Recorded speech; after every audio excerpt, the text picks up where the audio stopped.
February 10th, 1942, 7:32 a.m.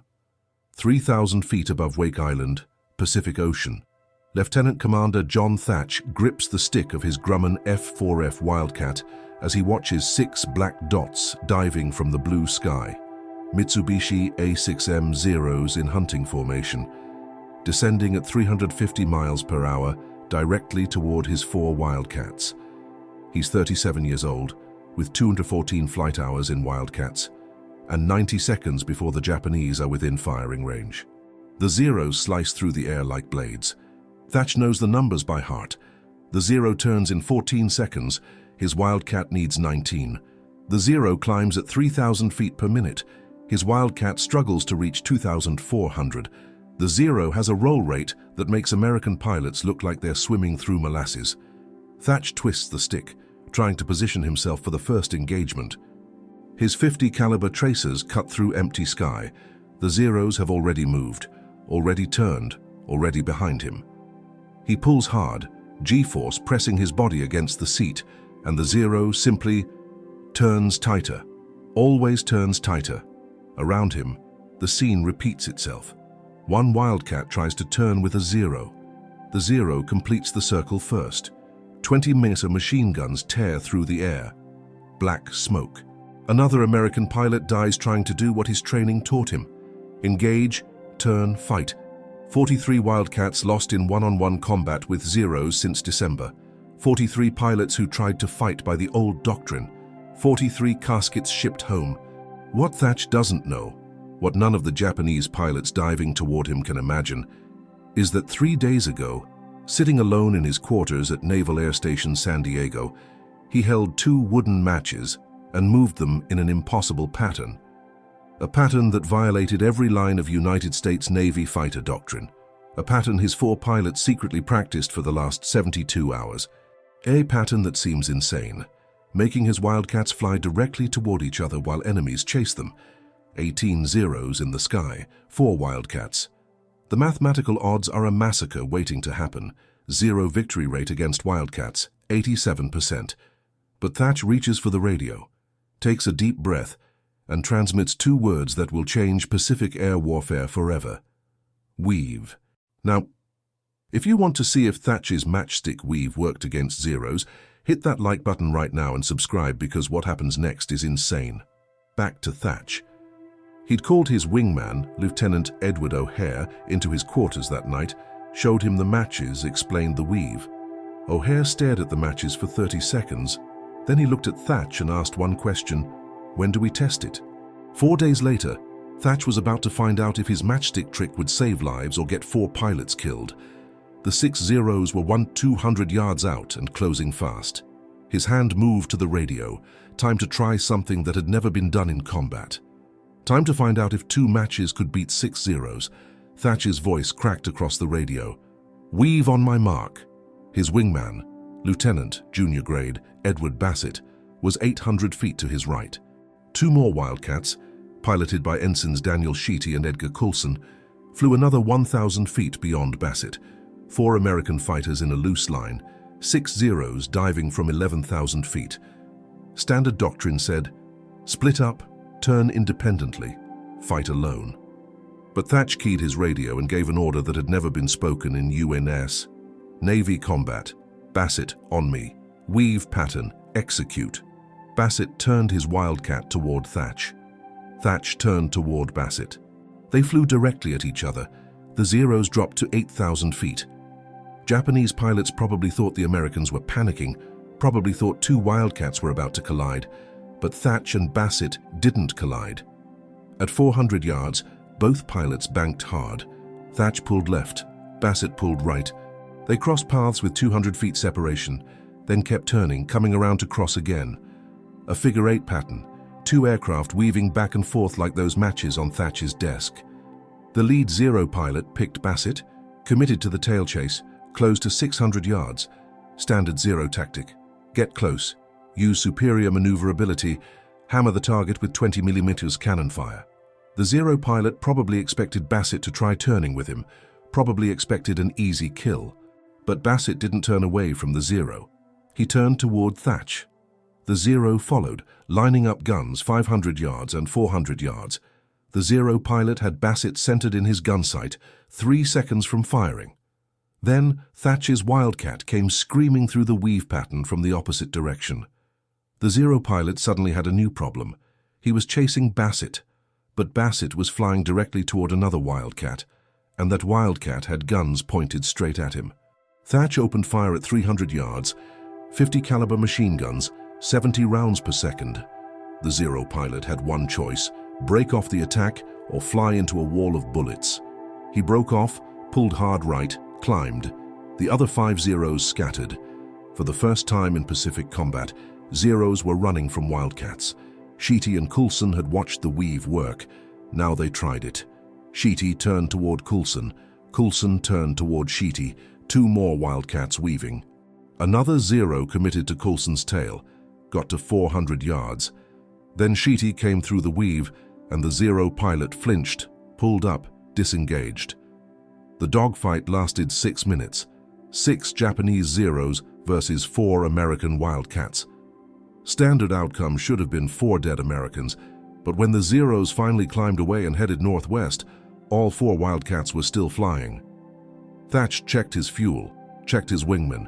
Nobody hit, nobody killed. The weave had worked. Thach landed at Ford Island 40 minutes later. His hands were shaking, not from fear, from adrenaline, from the realization that maybe, just maybe, American pilots didn't have to die every time they met Zeros. But Fighter Command wasn't convinced.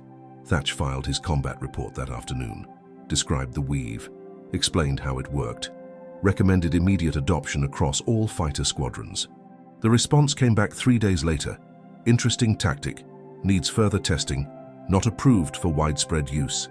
Thach stared at that response for a long time. 43 pilots dead in February Fu, and Command wanted more testing. Meanwhile, the Japanese were planning something bigger, something that would test the weave against odds no fighter pilot had ever faced, because in 68 days, Thach would be flying over an island called Midway, and he'd be facing 50 Zeros with 8 Wildcats.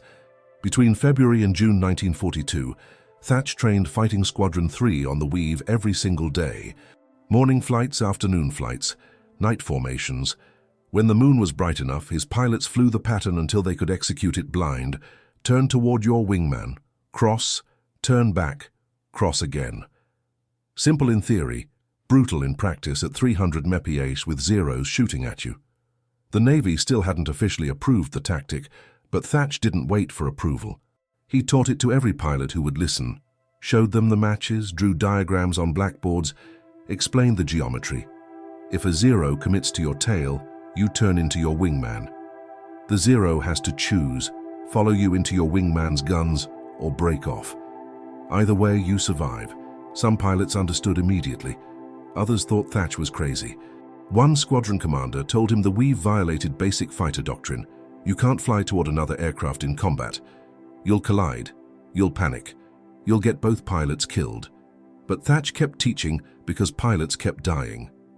By May, the Pacific Fleet had lost 91 Wildcats in combat with Zeros, 91 funerals, 91 letters to families, and Fighter Command still issued the same orders: avoid engagement when possible, run if outnumbered. The orders might as well have said, give up and die. Then naval intelligence intercepted Japanese radio traffic. Codebreakers at Station Hypo in Pearl Harbor decrypted the messages. The Japanese were planning a massive assault on Midway Island, 4 aircraft carriers, 270 aircraft, the largest carrier operation in Japanese naval history. The attack was scheduled for June 4, 1942. Admiral Chester Nimitz called every available carrier to Pearl Harbor. He had 3, Yorktown, Enterprise, and Hornet. The Japanese had 4, plus 2 years of combat experience, plus Zeros that could outfly anything America had. The math was nightmare fuel. American carriers were outnumbered. American pilots were outmatched. And Midway Island had a runway that Japanese bombers would turn into rubble in the first 30 minutes. Fighting Squadron 3 got deployment orders on May 26th. Report to USS Yorktown. Prepare for carrier operations. Thach read those orders and understood what they meant. His squadron would be flying combat air patrol over Yorktown, when the Japanese attacked, protecting the carrier from bombers, fighting Zeros, maybe dying. He gathered his pilots that evening. 7 men, 7 Wildcats, 7 lives depending on a trick with matches that the Navy still hadn't officially approved. Thach showed them the matches one more time, explained the weave one more time. Then he told them the truth. The Japanese are bringing 50 Zeros to Midway, maybe more. We'll have 8 Wildcats, maybe fewer if Enterprise or Hornet lose fighters before the battle. The only way we survive is the weave. The only way we protect Yorktown is the weave. The only way we win is the weave. One pilot asked the obvious question, what if it doesn't work? What if we weave and the Zeros just shoot us anyway? Thach didn't have a good answer. He just showed them the matches again. Showed them how 2 matches weaving could cover each other, could protect each other, could survive together when surviving alone was impossible. Yorktown sailed from Pearl Harbor on May 30th, 4 days to Midway, 4 days to prepare for a battle that would decide the Pacific War. 4 days to pray that a matchstick trick would work when 50 Zeros came screaming out of the sky. Because on June 4th at 0930 hours, Thach would look up and see something no American pilot had ever faced. A sky completely black with Japanese fighters. June 4th as 1942, 0930 hours. Thach was at 14,000 feet above Yorktown when the first Japanese strike wave appeared. 18 Aichi dive bombers escorted by 12 Zeros, not 50, not the massive formation intelligence had predicted, but 12 Zeros was still 3.1 odds against Thach's 4-plane section. The Zeros came in high at 15,000 feet, standard Japanese doctrine, establish altitude advantage, dive on American fighters, use speed and maneuverability to dominate the fight. Thach counted the enemy aircraft, counted his own, 4 Wildcats, 12 Zeros. His hand keyed the radio, weave pattern, execute on my mark. His wingman, Lieutenant, junior grade, Edward Bassett, was 600 feet to his right. 2 more Wildcats were behind them. The Zeros dove. Thach watched them commit, watched them pick targets. 3 Zeros broke toward Thach, 4 went after Bassett, the others continued toward Yorktown. Thach gave the order, mark, execute. He turned hard toward Bassett. Bassett turned toward him. They crossed paths at 12,000 feet. The 3 Zeros chasing Thach suddenly had a problem. Their target was flying directly at another Wildcat, and that Wildcat's guns were pointing at them. The lead Zero pilot hesitated just for 2 seconds, but 2 seconds at combat speed is 400 yards. Thach came through the weave and opened fire. 50 caliber rounds ripped through the Zero's engine cowling. The Zero rolled left, trailing black smoke, and fell away. Thach's first Zero kill. But the other 2 Zeros didn't break off. They'd seen the weave, understood the pattern, and they adapted. Instead of committing to Thach's tail, they split. One went high, one went low. They tried to attack from different angles, forcing Thach to choose which threat to counter. Thach pulled into a climbing turn toward the high Zero. Bassett broke toward the low Zero. The weave pattern fractured for 6 seconds. Both Wildcats were fighting independently, exactly what Thach had tried to avoid. The high Zero got guns on Thach at 800 yards. 20mm cannon fire walked up Thach's left wing. 2 rounds punched through the wing root. One went through his cockpit canopy 3 inches from his head. Thach felt the shock wave, felt aluminum fragments hit his flight suit, and kept turning. Bassett called over the radio, I'm hit. Repeat, I'm hit. Thach looked left. Bassett's Wildcat was trailing white smoke, coolant leak, maybe worse. The low Zero was still on his tail, hammering him with machine gun fire. Thach made a choice, abandon his turn toward the high Zero and dive toward Bassett. The weave had broken, but the principle still worked. Get between your wingman and the threat. Thach came down on the low Zero from 7 high, 600 yards and 500, 400, opened fire. The Zero exploded. Pieces of wing and fuselage tumbled through the air. Bassett's Wildcat was shaking, losing altitude. He called over the radio, engines overheating, I'm heading back to Yorktown. Thach told him Kwongobi, and told the other 2 Wildcats to escort him. That left Thach alone at 11,000 feet with 10 Zeros still in the sky. The weave worked with a wingman. Without a wingman, Thach was just another Wildcat pilot trying not to die. He turned toward Yorktown and started descending. 3 Zeros saw him and turned to intercept. Thach looked around for friendly fighters and saw 4 Wildcats from another squadron 3 miles east, too far to help. The 3 Zeros were closing. Thach had no wingman, no weave, no options, except run. But running meant leading Zeros toward Yorktown, toward the carrier his squadron was supposed to protect. He keyed his radio, called for help, told the other Wildcats he was engaging 3 Zeros solo. He told them if the weave worked, they'd see proof. If it didn't work, tell his wife he loved her. Then Thach turned his Wildcat toward 3 Zeros and prepared to test whether a matchstick trick could save one pilot's life. Thach was at 9,000 feet when the 3 Zeros reached firing range. He was alone, no wingman to weave with, no support, but he'd spent 4 months thinking about the weave, 4 months understanding the geometry. And he realized something. The weave didn't require 2 aircraft, it required 2 points in space. He turned hard right, then immediately reversed left. Sharp, angular turns, not the smooth turning fight Zeros expected. The lead Zero committed to follow Thach's right turn, but Thach was already reversing left. The Zero pilot had to correct, had to pull harder, had to burn energy. Thach did it again. Right turn, left reversal. The Zero followed right. Thach went left. The Japanese pilot was always half a second behind, always correcting, always reacting, and every correction cost speed, cost energy, cost the altitude advantage. After 40 seconds of reversals, the Zero was co-altitude with Thach. Same speed, same energy state, no advantage. The Zero pilot broke off and climbed away. The other 2 Zeros followed him. Thach had just proven something critical. The weave principle worked even without a wingman. Sharp reversals, constant direction changes. Never let the enemy predict your next move. Make them react. Make them bleed energy. Make them quit. He landed on Yorktown 20 minutes later. Bassett was already aboard. His Wildcat had taken 4 hits, but the engine held together long enough to reach the carrier. The other pilots from Fighting Squadron 3 were debriefing in the ready room. They'd all seen Thach's solo fight, watched him survive 3 Zeros alone. Word spread through the fighter squadrons that afternoon. Thach's weave works, even solo, even outnumbered. By evening, pilots from Enterprise and Hornet were asking Thach to explain the tactic. He showed them the matches, drew diagrams, demonstrated the reversals.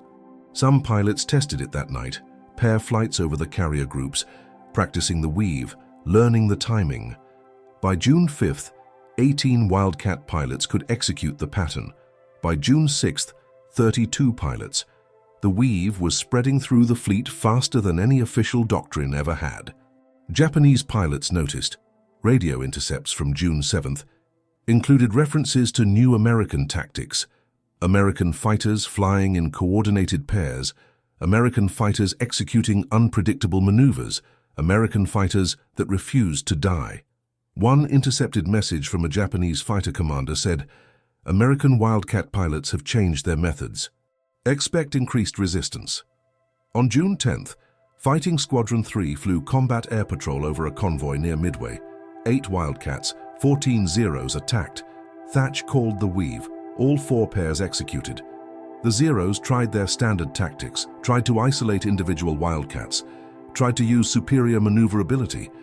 But every time a Zero committed to a Wildcat's tail, that Wildcat turned toward his wingman. Every time the Zeros tried to split a pair, both Wildcats turned toward each other. The pattern held. After 12 minutes, the Zeros broke off. They damaged 2 Wildcats but scored 0 kills. The Americans had shot down 3 Zeros, 3 confirmed kills, the first time in Pacific combat that Wildcats had a positive kill ratio against Zeros in a major engagement. Fighter Command finally took notice. On June 15th, Commander John Thach received orders to report to Pearl Harbor, report to Admiral Nimitz, prepare a formal briefing on the weave tactic. The Navy wanted to evaluate whether this matchstick trick should become official doctrine. Thach arrived at Pearl Harbor on June 18th and spent 2 days preparing the briefing. He prepared diagrams, combat footage, pilot testimonials, kill ratios, survival statistics, everything Command needed to see that the weave worked. But while Thach was preparing his briefing, Japanese intelligence was preparing something else.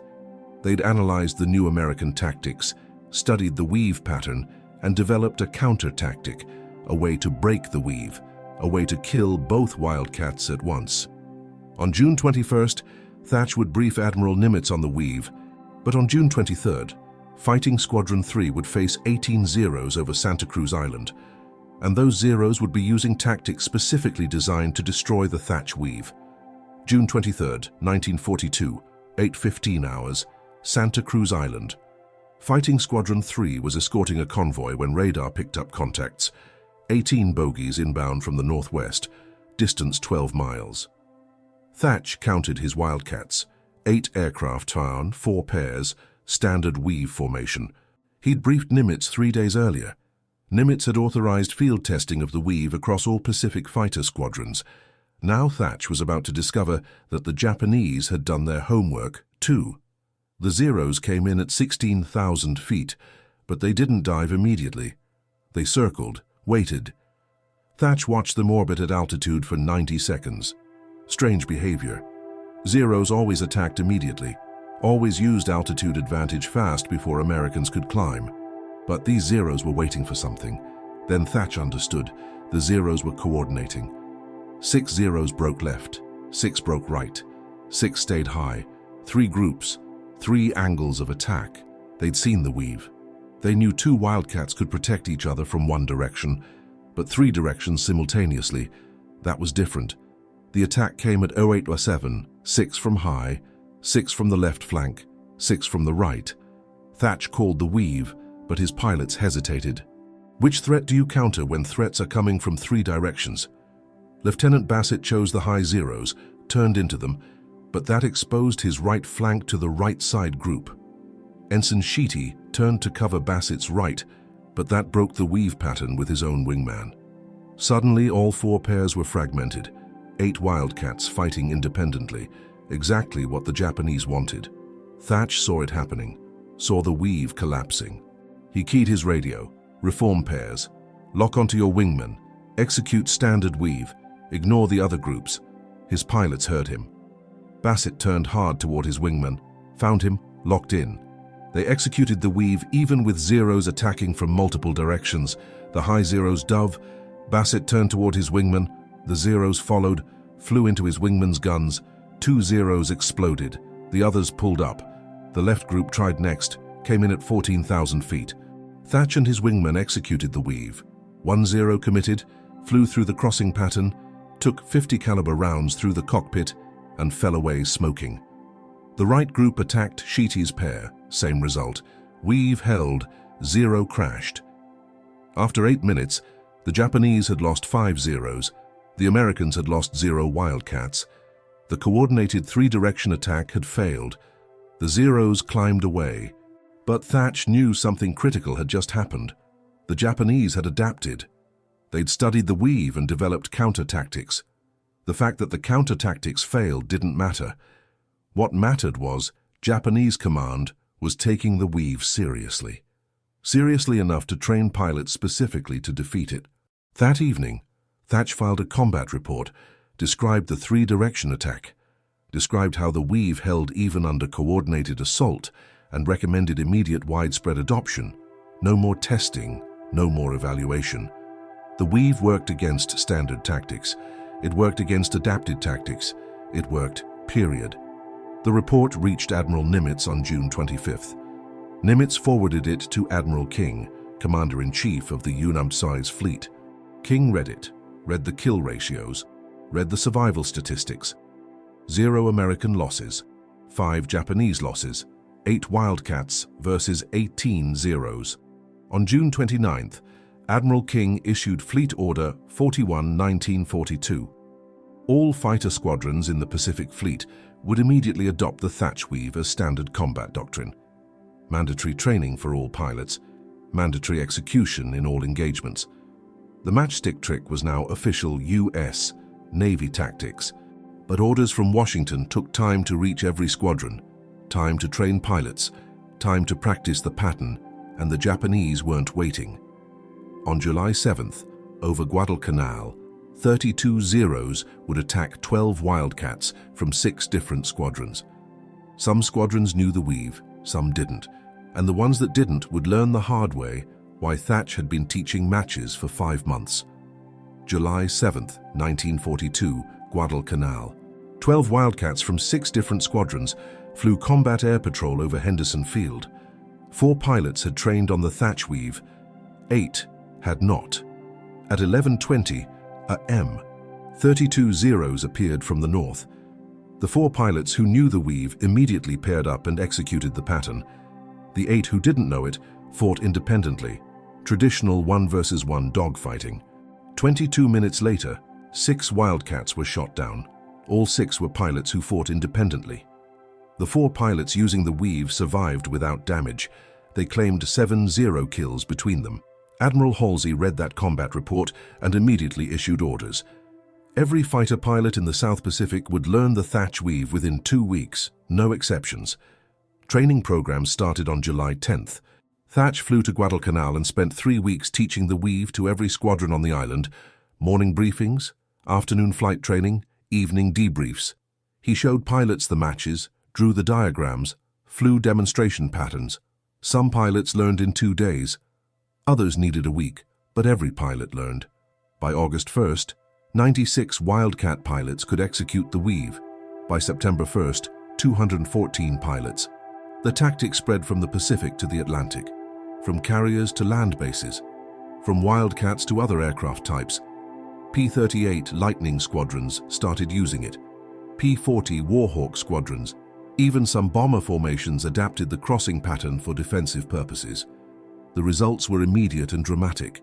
In June 1942, before the weave became doctrine, American fighters had a kill-to-loss ratio of 0.44.1 against Zeros. For every 10 American fighters lost, Americans shot down 4 Zeros. By October 1942, after widespread weave adoption, the ratio was 2.1.1. Americans were shooting down 2 Zeros for every Wildcat lost. Japanese pilots hated it. Radio intercepts from September showed Japanese squadron commanders warning pilots about the American crossing pattern. Do not commit to tail chase. Do not follow American fighters into their wingman's guns. Disengage if Americans execute coordination tactics. But disengaging meant losing the fight, meant letting American fighters protect their bombers, meant giving up air superiority. The Zero was still faster and more maneuverable than the Wildcat, but speed and maneuverability meant nothing if you couldn't get guns on target, and the weave made it almost impossible to get guns on target. By January 1943, the weave was standard doctrine across all U.S. fighter squadrons. The Army Air Forces adopted it, the Marine Corps adopted it.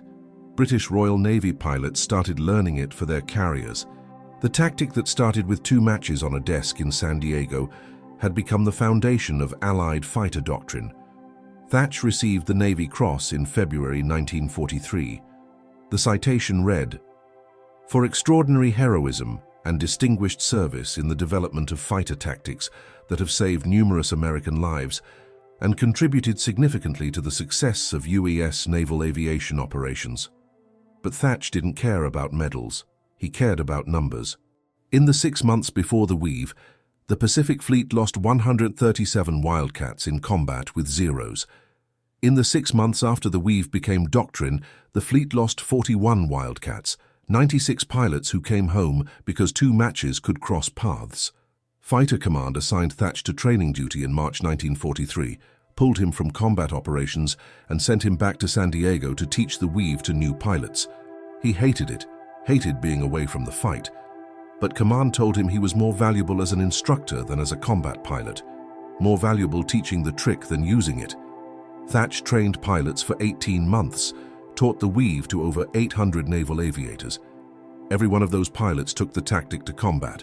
Every one of them survived situations they shouldn't have survived, and every one of them told other pilots about the commander who saved their lives with matchsticks. The war ended in August 1945. Thach was 40 years old. He'd flown 73 combat missions, scored 6 confirmed kills, received the Navy Cross, 2 Distinguished Flying Crosses, and 3 Air Medals, but none of that compared to the number that mattered. Over 2,000 American pilots survived the war because they knew how to weave. After the war ended, Thach faced a choice: stay in the Navy or return to civilian life. His wife wanted him home. His children barely knew him. He'd been gone for 4 years. But staying in the Navy meant continuing to teach, continuing to save lives. What would a man who saved 2,000 pilots with matchsticks do when the shooting stopped? John Thach stayed in the Navy. He couldn't simply turn his back and walk away.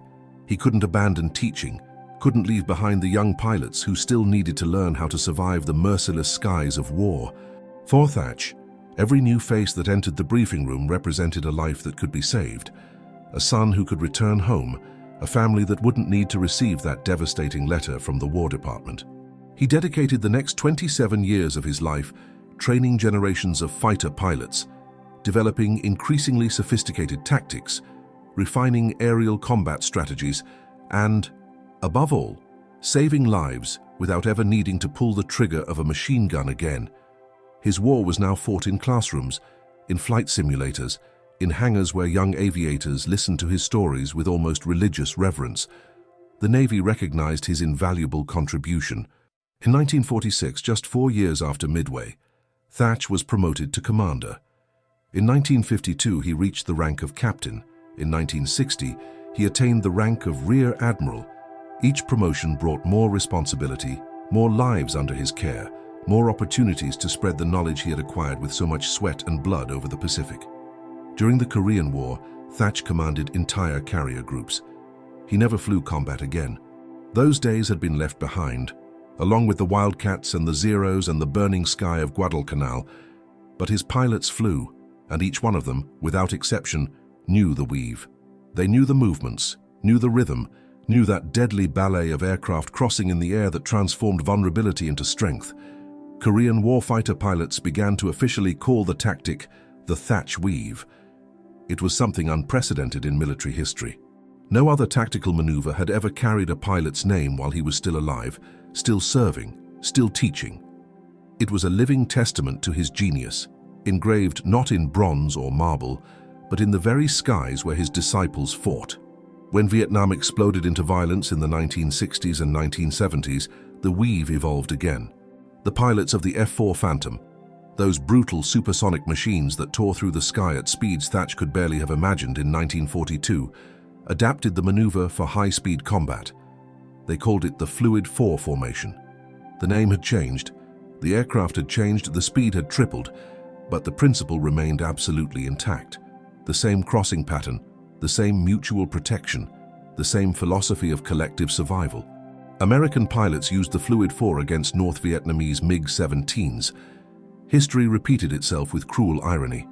The MiG-17 could outturn the F-4 in tight curves, exactly as the Zero had outturned the Wildcat 3 decades earlier. The aircraft were different, the pilots were different. The ocean had been replaced by jungle, but the tactical problem was exactly the same, and the solution was the same too. The weave worked at 600 miles per hour, the same way it had worked at 300.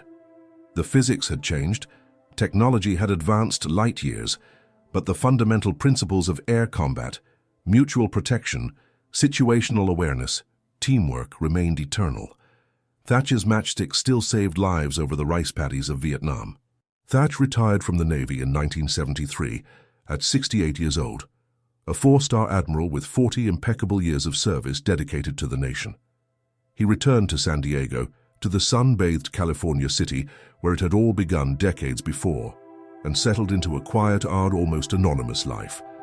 He didn't talk much about the war. He didn't like to revisit Midway or Guadalcanal or the 2,000 pilots whose lives his brilliant mind had saved.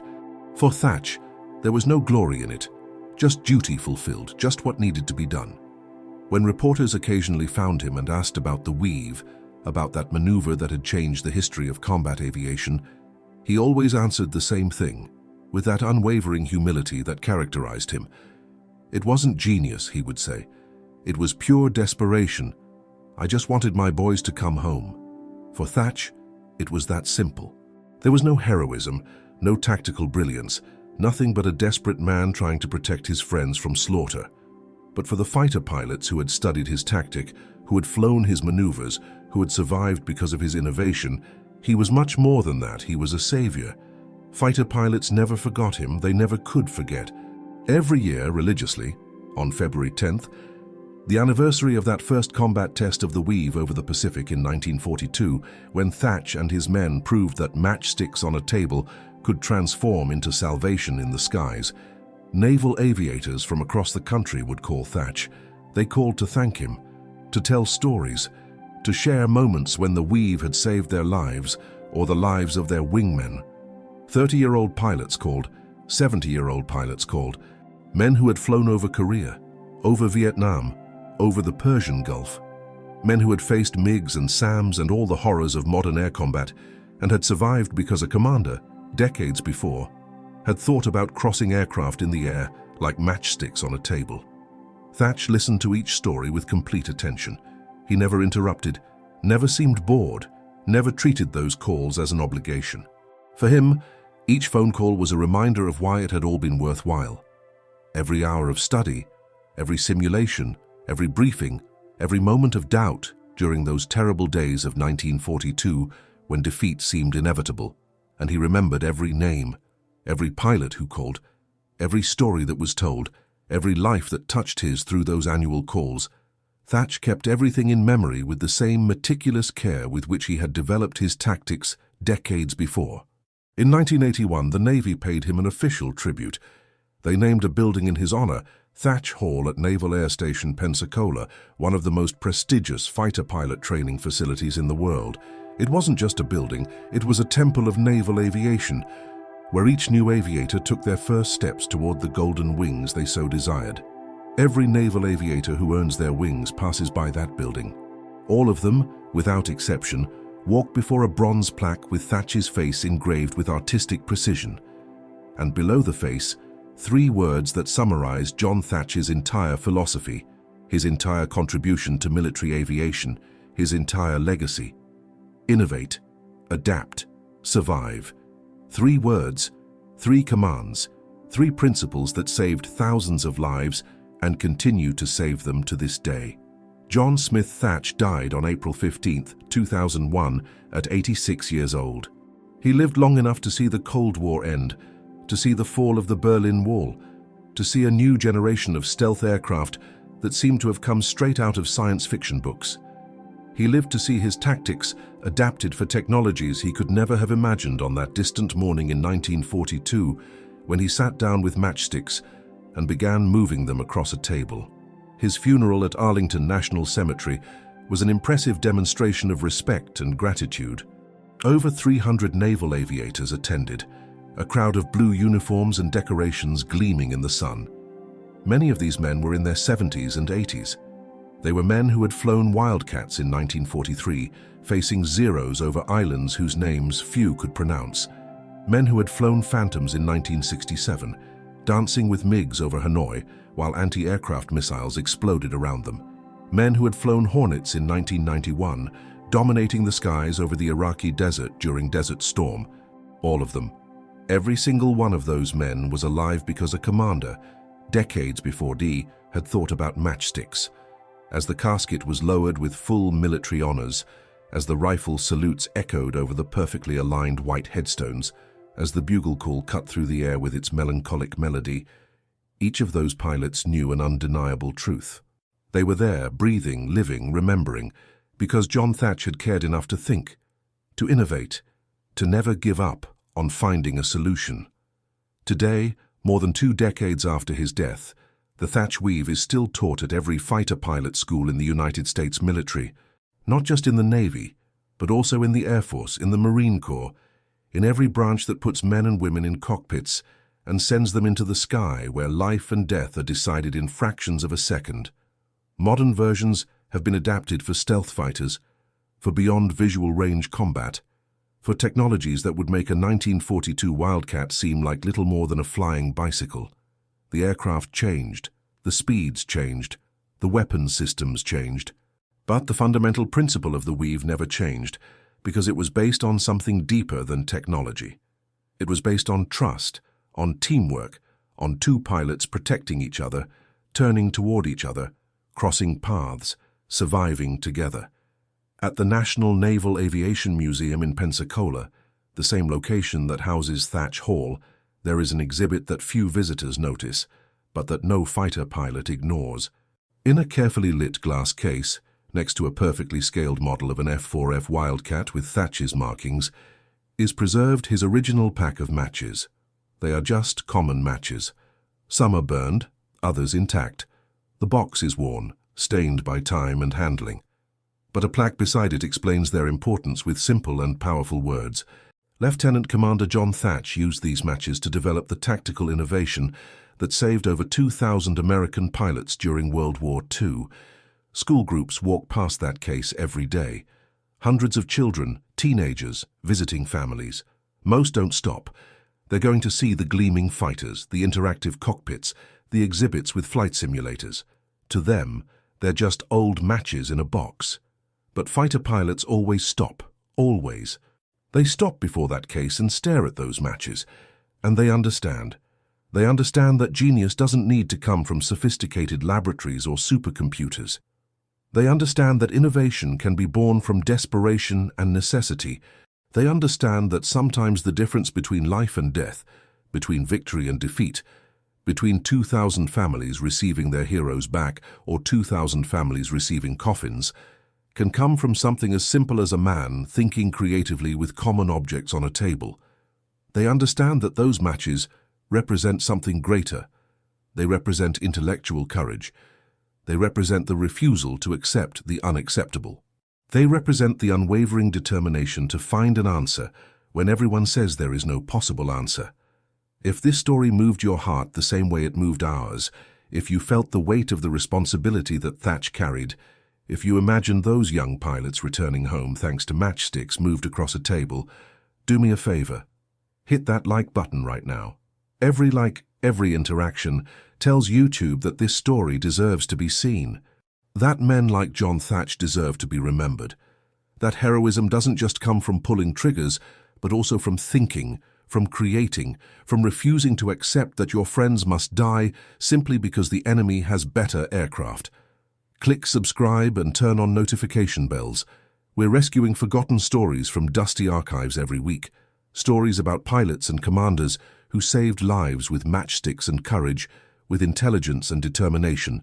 Real people, real heroism, real sacrifice. And leave a comment right now. Tell us where you're watching from. Are you in Brazil, Portugal, Germany, Australia, Japan, the United States? Our community extends across planet Earth. You're not just a passive viewer. You're an essential part of keeping these memories alive, of ensuring that men like Thach don't disappear into the silence of oblivion. Tell us your location. Tell us if someone in your family served in the armed forces. Share if you're a pilot, if you're a veteran, if you have a personal connection to these stories, or simply tell us, I was here, I listened, I remembered. Thank you for watching. Thank you for caring. And thank you for helping ensure that John Thach and the 2,000 pilots he saved don't disappear into silence. These men gave everything for us. The least we can do is remember their names, tell their stories, and ensure that future generations know that heroes aren't just those who fight. They're also those who think, who innovate, who refuse to accept defeat. See you in the next story. Keep flying.